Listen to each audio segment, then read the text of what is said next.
En ouvrant le livre d'Amos, prenons un instant pour contempler le miracle des prophéties bibliques. Les prophéties des Écritures sont comme la lumière des étoiles qui voyage à travers les âges et qui aujourd'hui atteint notre monde dans toute sa splendeur. Lorsque nous contemplons le ciel durant la nuit, nous ne voyons pas toujours les étoiles telles qu'elles sont maintenant. Souvent, nous les voyons telles qu'elles étaient autrefois. La lumière voyage à peu près 300 000 km par seconde, une vitesse incroyable que nous avons peine à concevoir. Pourtant, l'univers est si vaste que même à cette vitesse, la lumière des étoiles peut mettre des années, des siècles, voire des milliers d'années pour nous parvenir. Par exemple, la lumière du Soleil met environ 8 minutes pour nous atteindre ici sur Terre. La lumière d'une autre étoile immense, Sirius, prend plus de 8 ans. L'étoile polaire, Polaris, brille sur nous depuis plus de 400 ans. Et certaines étoiles visibles nous envoient une lumière dont le voyage a commencé avant même l'existence de civilisations entières. Alors, lorsque nous levons les yeux vers le ciel, nous plongeons en réalité dans l'histoire, car la lumière d'étoiles anciennes nous parvient seulement maintenant. C'est de la même chose que fonctionne la prophétie. Dieu a parlé il y a longtemps. Sa parole a entamé un voyage à travers le temps, l'histoire humaine. Et aujourd'hui, cette lumière nous atteint, comme la lumière des étoiles qui traversent les âges. Ainsi, lorsque vous ouvrez les Écritures, vous ne lisez pas simplement de l'histoire ancienne. Vous vous tenez dans la lumière des paroles qui ont voyagé à travers des générations pour nous parvenir aujourd'hui. Et ce qui nous amène aux prophéties d'Amos, parmi les avertissements les plus saisissants et les plus graves de toutes les Écritures. Amos est le premier des 16 prophètes, auteurs des Écritures de l'Ancien Testament. Le premier de façon chronologique parmi les livres prophétiques, et bien que court, il sert d'introduction à de nombreux thèmes que les prophètes suivants développeront plus en détail.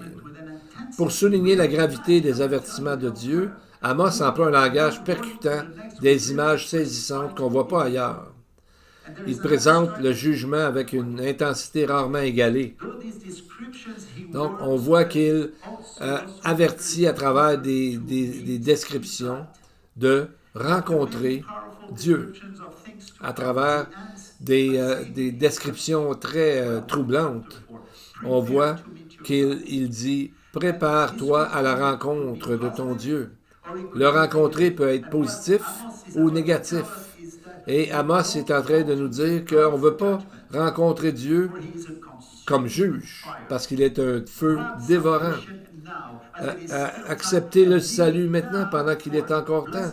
Rencontrer le Seigneur pour le connaître maintenant, pendant qu'il est le temps de la grâce et qu'il continue de bénir ce monde. En parlant justement de l'invasion des nations, il a dit par exemple dans Amos chapitre 4, verset 2, « Le Seigneur l'Éternel l'a juré par sa sainteté, il arrivera chez vous avec... le Seigneur Dieu l'a juré par sa sainteté, des jours viennent où l'on vous emmènera avec des crochets à viande, et les derniers d'entre vous avec des hameçons. » Une image très choquante, et cela survient après qu'il a comparé Israël aux vaches de Bashan, là, dans leur pâturage, insouciantes de la présence de leurs ennemis. Il les décrit comme des bêtes à abattre, et cela ne concerne pas seulement les femmes, mais tout le peuple, car l'article passe du féminin au masculin en hébreu. Tout commence par « écouter la parole, vache de Bashan ». Le verbe « écouter » était masculin pluriel. Par exemple, le chapitre 5, verset 2 nous dit « La Vierge d'Israël est tombée, elle ne se relèvera plus. Elle gît abandonnée sur sa terre, personne ne la relèvera. » Parole sombre. Certains rabbins ont déploré que cela soit en contradiction directe avec de nombreuses prophéties annonçant le rétablissement d'Israël. Comme quand Ézéchiel dit que Israël et Juda seront un. L'un d'eux, rapporte le Talmud, se mit à pleurer en lisant la prophétie suivante dans Amos 5, verset 15, qui dit « Haïssez le mal, aimez le bien, et établissez la justice à la porte. Peut-être le Seigneur Dieu des armées aura-t-il pitié du reste de Joseph. » Et ce rabbin a dit « Peut-être » et il pleura. D'autres rabbins ont même cherché à comprendre le sens du nom Amos en lien avec le mot fardeau. Certains ont traduit ce fardeau par des mots comme langue lourde.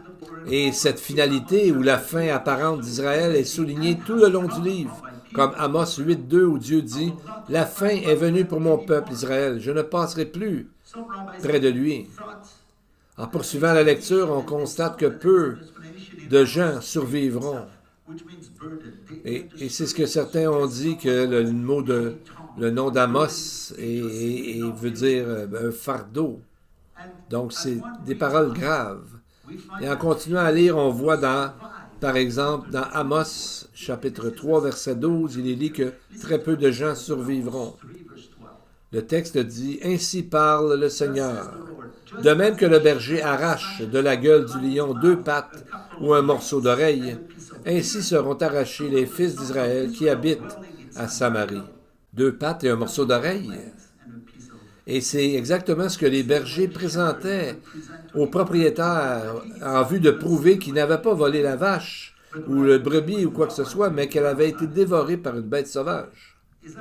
Est-ce qu'il restera seulement que cela, une patte et un morceau d'oreille? C'est ce que le texte nous dit de la part de Dieu. Et à mesure que vous poursuivez votre lecture, le nombre de survivants semble diminuer de plus en plus. À un moment donné, Amos parcourt le pays et chante une complainte, un chant de lamentation, comme dans Amos 5, verset 3, où le prophète dit que dans la ville où 1000 hommes périssent, il n'en restera plus que 100. Et dans une ville où 100 hommes périssent, il n'en restera plus que 10 pour la maison d'Israël. 100 hommes sur 1000 survivront. Et plus loin, on découvre que la mort de ces 10 hommes, alors qu'il n'y en reste curieusement qu'un seul. On voit ça dans Amos 6, versets 9 et 10, qui commence par ces mots. « Et il arrivera que, s'il reste 10 hommes dans une maison, ils mourront. » Et au verset suivant, on lit « Alors, l'oncle de l'un d'eux, ou son croque-mort, son embaumeur, le soulèvera pour emporter ses ossements hors de la maison, et il dira à celui qui est au fond de la maison, « Y a-t-il quelqu'un d'autre avec toi? » Et ce dernier répondra, « Personne. » Alors il répondra, « Silence, car le nom du Seigneur ne doit pas être mentionné. » Qu'est-ce que cela veut dire, le nom du Seigneur ne doit pas être prononcé?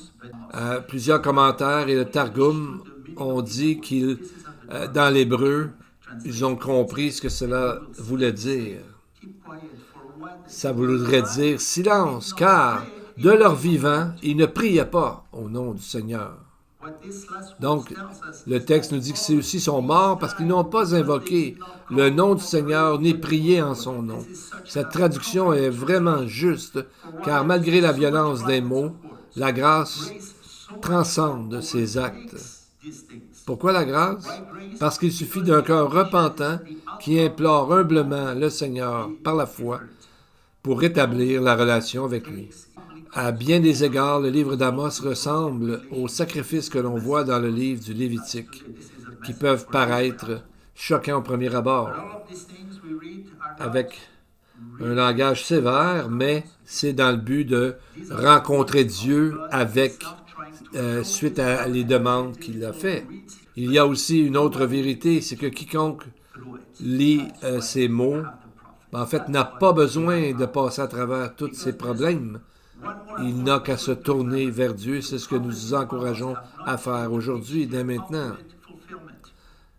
Donc, on voit qu'il y a des choses que Dieu a dit il y a longtemps, mais leur accomplissement n'est pas encore complet et est à venir. Par exemple, la restauration du trône de David, promise au chapitre 9, n'a pas encore eu lieu totalement. L'époque de paix, de prospérité et d'abondance qui est décrite ne s'est jamais totalement réalisée dans l'histoire d'Israël. De même, les prophéties de guerre et de jugement demeurent toujours à venir, car la repentance généralisée annoncée par les prophètes ne s'est pas encore produite. Les signes cosmiques décrits en Amos 8, verset 9, ne sont pas encore manifestés, pas plus que le jour du Seigneur n'est arrivé. Le message d'Amos n'est donc pas un simple récit d'événements passés, c'est un avertissement prophétique pour l'avenir et donc pour aujourd'hui aussi. Le Seigneur a préservé ces prophéties-là car il veut que nous sachions ce qui va arriver. Plus important encore, il veut que nous revenions à lui avant que tout cela n'arrive. Et on voit maintenant que on n'a pas besoin d'aller à travers tous ces jugements que le prophète nous annonce, parce que par la repentance, il y aura joie et prospérité pour les croyants malgré toutes ces choses qui vont arriver. Commençons au chapitre 4 du livre d'Amos à partir du verset 6. Nous allons voir jusqu'où le Seigneur était prêt à aller pour rappeler Israël et aussi, finalement, le monde entier à revenir à lui. En lisant, remarquez une phrase qui se répète 5 fois comme un refrain tout au long du passage que nous allons voir du chapitre 4. C'est comme un refrain d'une chanson. Le Seigneur dit, « Pourtant, vous n'êtes pas revenus à moi, déclare le Seigneur. » Ces paroles sont parmi les plus tristes de toutes les Écritures. Chaque répétition fait suite à un jugement précis que Dieu a permis pour éveiller les consciences de son peuple et le conduire à la repentance. Et ces jugements ne sont pas énumérés comme ça, juste au hasard. Il n'y a pas d'hasard avec Dieu. Donc, on voit que Amos se tient comme à côté de Moïse dans cela. Ces mêmes jugements sont inclus dans les avertissements relatifs à l'alliance que Moïse a donné au peuple des siècles auparavant, en Lévitique 26 et Deutéronome 28.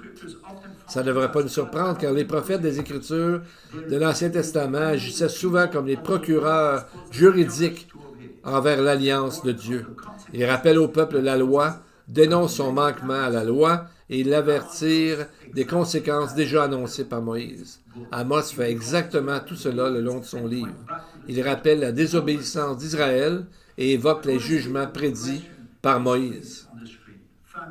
Remarquons la progression qui se déroule. Famine, bouleversement climatique, mauvaise récolte, peste, guerre et enfin la chute de la nation et l'exil. Les avertissements de Moïse sont partiellement réalisés tout au long de l'histoire d'Israël. Et c'est pour ça que maintenant les Juifs sont dans la diaspora. La majorité des Juifs ne sont pas en Israël, ils sont en dehors, parmi les nations. Donc on voit qu'avant que le jugement ne vienne, Dieu étend sa main à plusieurs reprises dans sa grande miséricorde. Tel est le message d'Amos, chapitre 4, qui dit 5 fois « Revenez à moi, dit l'Éternel ». Nous allons voir les 3 premiers jugements qui impliquent la privation des bénédictions du pays. Le premier est la famine. Amos 4, 6, le Seigneur dit « Je vous avais pourtant donné la pureté des dents dans toutes vos villes et la disette dans tous vos lieux. Pourtant, vous n'êtes pas revenus à moi, déclare le Seigneur. » L'expression « pureté des dents » est frappante. Quand il n'y a rien à manger, il ne reste plus rien sur les dents. C'est ça l'image qui est donnée. L'image saisissante de la famine et de la faim. Mais on voit que le Seigneur en assume pleinement la responsabilité. Il dit « Je vous l'avais donné ». Ce n'est pas un événement par hasard. Dieu l'a permis pour réveiller son peuple et le ramener à lui. Pourtant, malgré tout cela, sa conclusion douloureuse demeure. Pourtant, vous n'êtes pas revenus à moi. Donc, l'antisémitisme, l'Holocauste et toutes sortes de choses qu'Israël a vécues, entre autres, il y en a encore dans le passé, il y en aura dans le futur, c'est l'idée de Dieu, c'est de les ramener à lui par la foi. Donc, le message, on le voit toujours dans le texte. Le deuxième jugement concerne les bouleversements climatiques. Versets 7 et 8, Dieu décrit comment il a retenu la pluie sur certaines villes tout en la laissant tomber sur d'autres. On voit dans le texte, 2 ou 3 villes allaient en titubant d'une ville à l'autre pour boire de l'eau, mais n'étaient pas rassasiées. Et vous n'êtes pas revenus à moi, déclare l'Éternel. Donc Dieu dit qu'il a bouleversé les cycles climatiques habituels pour rappeler son peuple à se tourner à lui, vers lui. Il dit, c'est moi qui ai fait ça.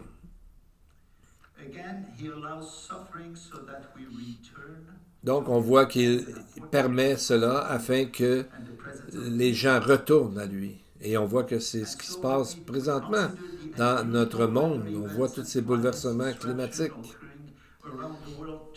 à travers le monde.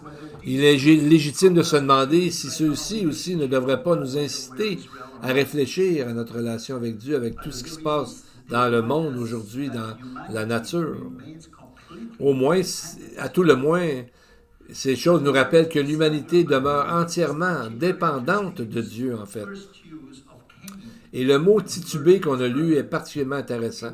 On le voit la première fois au sujet de Caïn, après qu'il ait assassiné son frère Abel. Il est dit comme jugement que Caïn erra alors sur la terre, se dirigeant vers le pays de Nod. Le mot, c'est de tituber, aller à gauche, à droite. Genèse 4, verset 14. De même, Israël est décrit ici comme errant de ville en ville à la recherche d'eau, préfigurant l'exil qui frappera plus tard la nation. Et pourtant encore, Dieu dit, après tout ça que j'ai fait pour vous réveiller, vous n'êtes pas revenus à moi. Le troisième jugement est la conséquence naturelle des deux premiers, parce qu'on sait que la sécheresse et la famine entraînent de mauvaises récoltes. La nourriture devient plus rare, l'ordre naturel est bouleversé, les gens et les bêtes luttent pour leur survie. Et encore, il amène le peuple à s'arrêter, réfléchir, à se tourner vers lui, et pourtant, malgré toute la dévastation, Dieu dit, vous n'êtes toujours pas revenus à moi.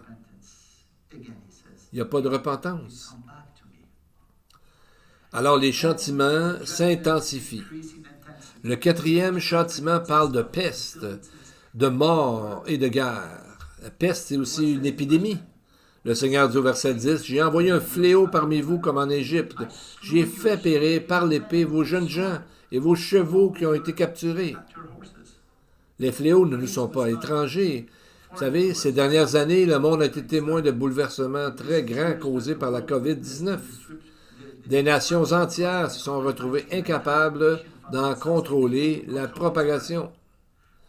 Maintenant, on voit des nouveaux virus et d'épidémies qui continuent d'émerger, nous rappelant combien la vie humaine est fragile. Récemment, on a vu sur un bateau le hantavirus, que l'on croyait autrefois peu susceptible de se propager significativement chez les humains. Maintenant, on voit que ça crée des inquiétudes. Les épidémies de la maladie d'Ebola continuent également de se produire avec beaucoup de morts, malgré les problèmes de la médecine. Ces maladies demeurent une menace très sérieuse et dangereuse. Ces événements ne correspondent pas nécessairement au jugement décrit ici par Amos, mais ils pourraient bien être les prémices, les débuts de ceux décrits dans le livre de l'Apocalypse qui toucheront le monde en entier, qui nous servent d'avertissement, qui nous invitent à regarder au-delà de nous-mêmes et à chercher celui qui est notre guérisseur et notre libérateur suprême. Et on voit que Dieu dit, il dit, « J'ai fait périr par l'épée les jeunes gens. » Pourquoi? Afin que les gens se retournent vers lui. C'est une déclaration très difficile, faire mourir les jeunes gens. Est-ce que ça veut dire que chaque défaite au combat doit amener une famille, une communauté, une nation à s'examiner devant Dieu? Et oui, il faut revoir nos priorités. Saviez-vous que à travers les Écritures et toutes les tragédies nationales sont souvent des occasions de repentance et d'introspection? Ils nous rappellent la fragilité de la vie et que notre sécurité ultime ne réside qu'en Dieu. Pourtant, malgré la peste, la maladie, la mort et la guerre, Dieu encore dit d'une espèce de lamentation, dit « Vous n'êtes pas revenus à moi. » Le cinquième et dernier jugement est la destruction et l'exil de la nation. On lit dans Amos 4, 11, « Je vous ai détruit comme Dieu a détruit Sodome et Gomorrhe. Vous étiez comme un tison arraché au feu, et vous n'êtes pas revenus à moi, déclare le Seigneur. » Image saisissante. Israël est comparé à un tison arraché du feu au dernier moment. Bien que le jugement se soit abattu, Dieu a toujours préservé un reste et sauvé la nation d'une totale destruction. Dans l'histoire d'Israël, on peut identifier au moins 3 catastrophes nationales majeures dont Dieu a préservé son peuple. Rappelez-vous quand Dieu a dit, à cause de 3 et même de 4, maintenant je vais faire tomber le jugement. On voit 3 catastrophes majeures. En 721 avant Jésus-Christ, le royaume du Nord fut détruit par l'Assyrie. En 586 avant Jésus-Christ, Juda et Jérusalem tombèrent aux mains de Babylone. En 70 après Jésus-Christ, Jérusalem et le second temple furent détruits par Rome. À chaque fois, la nation sembla anéantie, mais Dieu, à chaque fois, préserva un reste, tel un tison arraché aux flammes. Donc, à la fin, Israël ne sera jamais totalement détruit, mais plutôt aura justement une repentance nationale, se retournera vers le Seigneur. Mais devant les tribulations à venir et les guerres finales à arriver, juste avant la seconde venue de Christ, il y a une dernière déclaration solennelle et sombre, mais en même temps lumineuse. Il dit, « C'est pourquoi, Israël, je te ferai cela, parce que je te ferai cela, prépare-toi à rencontrer ton Dieu, Israël. » Ce sont parmi les paroles les plus puissantes et dérangeantes, dans un sens, de tout le livre. Après la famine, la sécheresse, les mauvaises récoltes, la peste, la guerre et les saccages du pays, Dieu arrive au terme de ses avertissements et dit, c'est comme s'il disait, « Si vous ne revenez pas à moi, préparez-vous à comparaître devant moi. Je vais venir à vous pour le jugement. » Ce message n'est pas seulement destiné à l'ancien Israël, c'est un message pour chaque génération en Israël et chaque génération dans les nations aussi. Le désir du Seigneur est que les hommes reviennent à lui pendant qu'il est encore temps, car un jour, chacun rencontrera son Dieu. Encore le mot « comparaître » et le mot hébreu « kara », selon le contexte, il peut désigner une rencontre positive ou une confrontation hostile. En Amos chapitre 4, après 5 avertissements répétés et des appels à venir à Dieu, le contexte suggère que quelque chose de bien plus grave qu'une simple rencontre amicale se passera. On ne veut pas rencontrer Dieu parce que Dieu est un feu dévorant.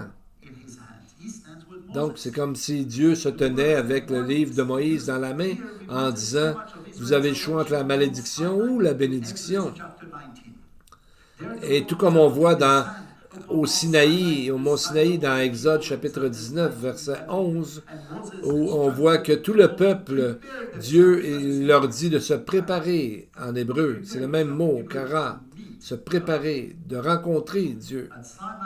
Au Sinaï, Israël était appelé à se préparer à rencontrer Dieu, qui avait conclu une alliance avec lui. Sur le mont Sinaï, dans Amos chapitre 4, verset 12, l'appel à se préparer revêt une toute autre signification. Il ne s'agit plus de se préparer aux bénédictions ou aux privilèges de l'élection, mais de se préparer à rendre compte de ce qu'ils ont fait de cette élection. Rappelons-nous que nous, les croyants aussi, aurons à comparaître devant le tribunal de Christ pour ce que nous avons fait de notre élection. Le Seigneur, au Sinaï, les a accueillis et les appelle désormais à se présenter devant lui comme juge. C'est ce que Amos vient nous dire ici. Et les rabbins ont profondément étudié ces passages-là. Par exemple, Radak, le rabbin qu'on appelle Kimhi, du 12e siècle, a dit « Ne pensez surtout pas que l'Éternel n'est pas en train d'observer tout ce que vous faites. Il relate à chacun tous ses actes par l'intermédiaire de son prophète. » Autrement dit, Dieu voit chaque action et avertit fidèlement son peuple avant que le jugement ne vienne. Un autre rabbin, célèbre commentateur du 19e siècle appelé Malbim, est allé plus loin en disant que Dieu est même au courant des pensées qu'on est en train de réfléchir, et même des paroles qui sortent trop rapidement qu'on n'a pas le temps de les retenir. Donc, ils ont compris la force du message d'Amos et ont appelé leur peuple à se repentir. Donc, l'important, c'est d'abord qu'il y a une restauration. Il doit y avoir quoi? Une repentance. Et c'est toujours comme ça dans toute la Bible. Tel est le message de l'Ancien Testament, des prophètes et bien sûr de Yeshua lui-même, dont le nom veut dire, Yeshua veut dire salut. Pour donner une image, un pasteur racontait un jour l'histoire d'un père dont le fils avait quitté la maison et sombré dans des habitudes destructrices. Le père savait que son fils courait à sa perte, mais ce dernier refusait de l'écouter.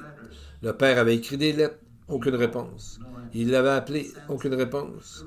Il a envoyé des proches et des amis lui parler, aucune réponse. Au fil des années, la vie du fils a commencé à se désagréger. Il a perdu son emploi, a perdu ses économies, sa santé a commencé à décliner, relations brisées, difficultés se sont succédées. Finalement, quelqu'un a demandé au père, « Pourquoi votre fils ne comprend-il pas, ne voit-il pas ce qui se passe? » Le père a répondu avec les larmes aux yeux, « Chacun de ces événements était un appel à revenir. Chaque perte, chaque épreuve, chaque déception était une nouvelle occasion pour lui de rentrer à la maison. Mais, au lieu de voir des invitations, il les prend pour des accidents ou des choses qui le dérangent. » Et voilà la tragédie du chapitre 4 du livre d'Amos. La famine a frappé à la porte, la sécheresse, les mauvaises récoltes ont frappé à la porte, la peste a frappé à la porte, la guerre a frappé à la porte.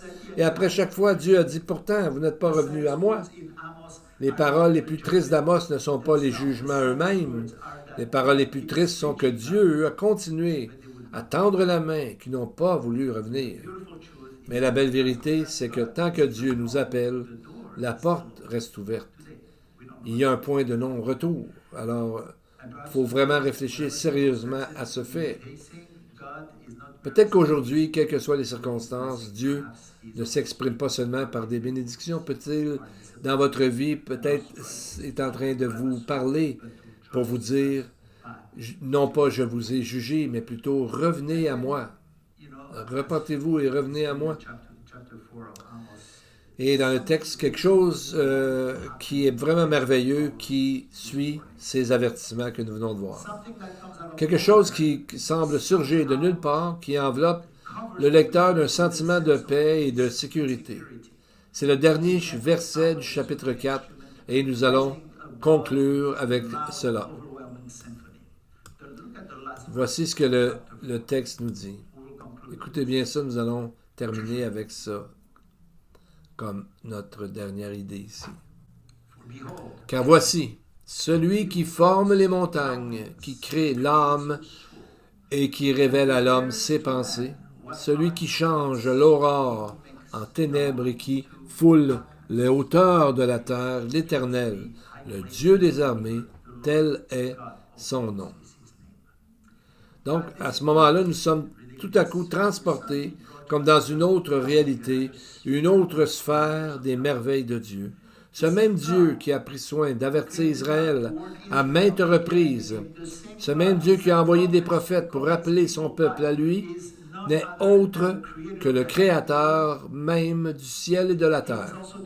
Il est aussi le Créateur de nos âmes, celui qui connaît chacune de nos pensées, chacune de nos craintes, chacune de nos préoccupations et chacun de nos fardeaux.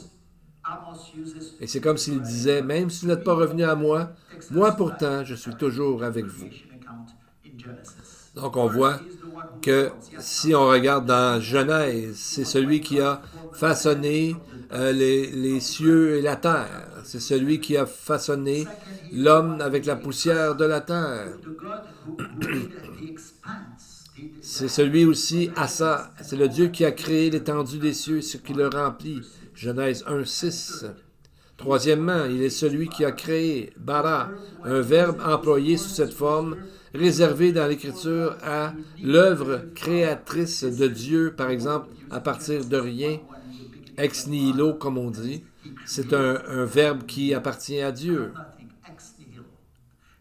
C'est le mot utilisé dans Genèse 1.1, au commencement, Dieu créa, c'est le mot bara, les cieux et la terre. Et Genèse 1.27, comme si l'Écriture s'attardait à souligner le couronnement de la création divine. Dieu créa l'homme à son image, il le créa à l'image de Dieu, il créa l'homme et la femme. L'homme, l'humanité n'est pas le fruit du hasard. L'homme et la femme sont le chef-d'œuvre de la création divine, parce que les humains sont créés à l'image de Dieu. C'est pourquoi les avertissements d'Amos sont si pressants. Ils nous appellent à la repentance, parce que Dieu nous connaît complètement. Lisez à ce sujet le psaume 139, qui montre que Dieu nous connaît avant même qu'on parle, avant même qu'on réfléchisse. Il voit d'avance. Et donc, en lisant le dernier verset que nous venons de lire, c'est comme s'il parle à un reste. Il dit, c'est comme si vous n'êtes pas retourné à moi encore. Pourtant, je suis avec vous toujours. Donc, en un sens, nous avons juste enlevé le mot encore et le mettre à la fin de la phrase en disant, nous allons retourner à Dieu encore et encore. Donc, après tous les avertissements, tous les jugements, tous les appels à la repentance, il reste une grande vérité qui demeure. Le Dieu qui nous a formés est le Dieu qui aussi nous cherche. Le Dieu qui nous a créés est le Dieu qui nous appelle. Celui que nous rencontrerons un jour est celui-là même qui aujourd'hui nous invite à venir aujourd'hui par la grâce afin d'aller à lui et de vivre. Il dit, cherchez-moi et vous vivrez. Prions ensemble. Maintenant, de la part de celui qui est, qui était et qui vient, de la part de Yeshua HaMashiach, qui est le témoin fidèle, le premier-né d'entre les morts et le souverain des rois de la terre, que Dieu nous accorde de dire comme David, « Tu es mon refuge, tu me protèges de toute détresse et tu m'entoures de chants de délivrance. » Te remercions, Père céleste, du don que tu as fait à tous, ton Fils unique, Yeshua, pour le salut. Son nom veut dire salut. C'est dans ta parole que l'on comprend la profondeur de ton amour pour nous. Comme il est dit, qu'est-ce que l'homme que tu te soucies de lui comparé à Dieu? Nous sommes rien comparé à Dieu qui est tout, qui transcende le temps, l'espace. Seigneur, nous te remercions pour le salut que tu nous offres à travers tout ce qui se passe dans le monde. Que Dieu vous bénisse et vous garde, que Dieu fasse briller sa face sur vous, vous soit favorable, que l'Éternel tourne sa face vers vous et vous donne la paix. Et c'est en nom de Jésus que nous prions. Amen et Amen.